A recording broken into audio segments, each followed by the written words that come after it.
اے قریش کے لوگوں، جہنم سے نجات کے بدلے میں اللہ سبحانہ و تعالیٰ سے اپنی جانوں کا سودا کر لو، کیونکہ میں تمہارے نفع و نقصان کا مالک نہیں اور نہ تمہیں اللہ سے بچانے کے لیے کچھ کام آ سکتا ہوں۔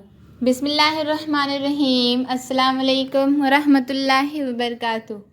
آج کا ہمارا عنوان ہے قیامت کے دن حضرت محمد صلی اللہ علیہ وسلم اپنی امت کو کس طرح پہچانیں گے۔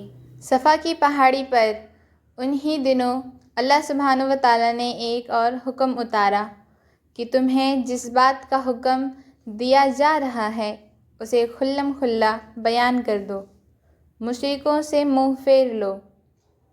اس حکم کے آنے کے بعد ایک روز رسول اللہ صلی اللہ علیہ وسلم صفا پہاڑی پر تشریف لے گئے اور سب سے اونچے پتھر پر چڑھ کر صدا لگائی، یا صباح، ہائے صبا۔ یہ پکار اس بات کی علامت ہوا کرتی تھی کہ دشمن نے حملہ کر دیا ہے یا کوئی بڑا حادثہ پیش آ گیا ہے۔ اس کے بعد نبی صلی اللہ علیہ وسلم نے قریش کے ایک ایک خاندان اور کنبے کو نام بے نام پکارنا شروع کیا کہ اے بنی فہر، اے بنی عدی، اے بنی فلاں، اے بنی فلاں، اے بنی عبد مناف، اے بنی عبد مطلب۔ سب لوگوں نے یہ آواز سنی تو کہا یہ کون پکار رہا ہے؟ کچھ لوگوں نے بتایا کہ محمد صلی اللہ علیہ وسلم۔ اس پر ہر طرف سے لوگ دوڑ پڑے، یہاں تک کہ اگر کوئی آدمی خود نہ آ سکا تو اپنی جگہ کسی دوسرے کو بھیج دیا کہ دیکھ کر آئیں کیا بات ہے۔ یوں جب سب اکٹھے ہو گئے تو آپ صلی اللہ علیہ وسلم نے فرمایا، یہ بتاؤ، اگر میں یہ کہوں کہ اس پہاڑ کے پیچھے وادی میں گھڑ سواروں کی ایک جماعت ہے جو تم پر حملہ آور ہوا چاہتی ہے تو کیا تم مجھے سچا مانو گے؟ لوگوں نے کہا، ہاں ہاں، ہم نے کبھی آپ کو جھوٹا نہیں پایا، ہم نے ہمیشہ آپ کو سچا ہی پایا ہے۔ تب آپ صلی اللہ علیہ وسلم نے فرمایا کہ اچھا، تو میں ایک سخت عذاب سے پہلے تمہیں ڈرانے والا بنا کر بھیجا گیا ہوں۔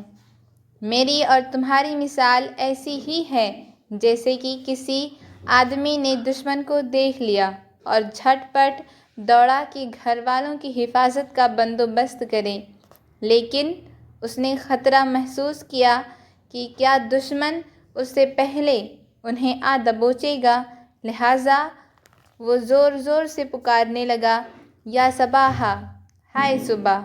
اس کے بعد نبی صلی اللہ علیہ وسلم نے لوگوں کو دعوت دی کہ وہ لا الہ الا اللہ محمد رسول اللہ کا سچے دل سے اقرار کریں، اور بتلایا کہ یہی کلمہ دنیا و آخرت کی کامیابی کی نجات کا ذریعہ ہے، اور سمجھایا کہ اگر وہ اپنے شرک پر جمے رہے اور آپ کی لائی ہوئی باتوں پر ایمان نہ لائے تو اللہ سبحانہ و تعالیٰ کا عذاب انہیں اپنی گرفت میں کر لے گا، اور آپ رسول ہونے کے باوجود انہیں نہ عذاب سے بچا سکیں گے اور نہ اللہ سے چھڑا سکیں گے۔ آپ نے یہ ڈراوا عام لوگوں کو بھی سنایا اور خاص لوگوں کو بھی، چنانچہ فرمایا، اے قریش کے لوگوں، جہنم سے نجات کے بدلے میں اللہ سے اپنی جانوں کا سودا کر لو، کیونکہ میں تمہارے نفع و نقصان کا مالک نہیں اور نہ تمہیں اللہ سے بچانے کے لیے کچھ کام آ سکتا ہوں۔ اے بنی کعب بن لوی، اپنے آپ کو جہنم سے بچا لو، کیونکہ میں تمہارے نفع و نقصان کا مالک نہیں۔ اے بنی مروہ بن کعب، اپنے آپ کو جہنم سے بچا لو۔ اے بنی قصا، اپنے آپ کو جہنم سے بچا لو، کیونکہ میں تمہارے نفع و نقصان کا مالک نہیں۔ اے بنی عبد الشمس، اپنے آپ کو جہنم سے بچا لو۔ اے بنی عبد مناف، اپنے آپ کو جہنم سے بچا لو، کیونکہ میں تمہارے نفع و نقصان کا مالک نہیں۔ اے بنی ہاشم، اپنے آپ کو جہنم سے بچا لو۔ اے بنی عبد المطلب، اپنے آپ کو جہنم سے بچا لو، کیونکہ میں تمہارے نفع و نقصان کا مالک نہیں اور تمہیں اللہ سے بالکل نہیں بچا سکتا۔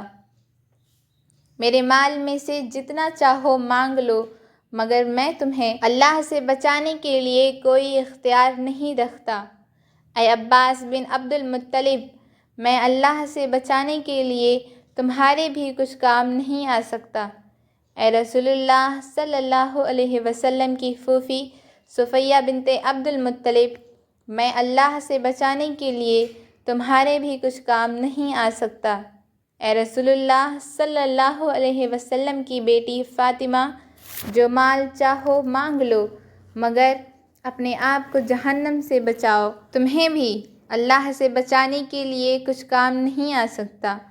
ہاں، تم لوگوں سے نسبت و قرابت کا تعلق ہے جسے اس کی طریق کے مطابق کروں گا، یعنی حق رشتہ داری نبھاؤں گا۔ اس ڈراوے کے بعد لوگ ادھر ادھر بکھر گئے۔ یا قوم اعبدوا اللہ ما لکم من الہ غیرہ، اے میری قوم کے لوگو، اللہ کی عبادت کرو، اس کے سوا تمہارا کوئی معبود نہیں۔ اس کے ساتھ ہی آپ نے لوگوں کی آنکھوں کے سامنے کھلم کھلا اللہ کی عبادت شروع کر دی۔ چنانچہ آپ دن دہاڑے سارے لوگوں کے سامنے کعبہ کے صحن میں نماز پڑھتے۔